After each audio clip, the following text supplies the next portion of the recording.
कोल्हापूर जिल्ह्यातील काही महत्त्वाच्या बातम्या आता आपण थोडक्यात पाहणार आहोत। त्यासाठी आता पाहूया संक्षिप्त बातम्या अर्थात फास्ट न्यूज। करवीर तालुक्यातील कळंबे तर्फे ठाणे इथल्या तिवले गल्लीत प्रथमेश पाटील राहतो। त्याचं यशोदा ई सेवा केंद्र आहे।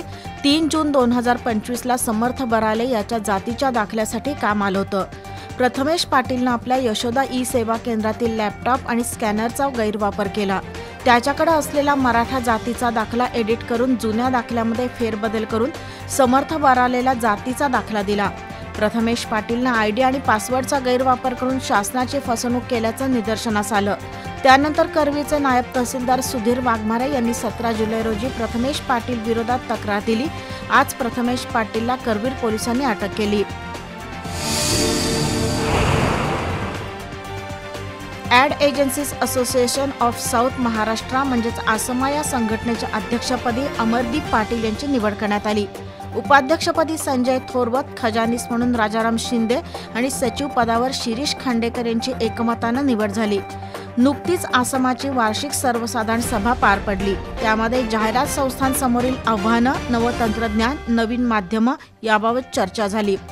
मावळते अध्यक्ष सुनील बासराणी यांनी संस्थेच्या वाटचालीचा आढावा घेऊन कृतज्ञता व्यक्त केली, तर संजीव चिपळूणकर यांनी कार्य अहवाल आणि राजाराम शिंदे यांनी ताळेबंद सादर केला।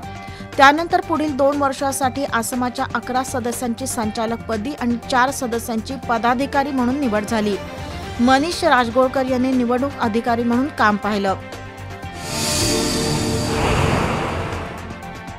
महाराष्ट्र जनसुरक्षा विधेयक रद्द करावं अशी मागणी ब्लॅक पॅन्थर पक्षानं केली आहे। त्याबद्दलचं निवेदन तहसीलदार स्वप्नील पवार यांना देण्यात आलं। तसंच संभाजी ब्रिगेडचे प्रमुख प्रवीण गायकवाड यांच्यावर झालेल्या हल्ल्याचा निषेध ब्लॅक पॅन्थरनं नोंदवला आहे।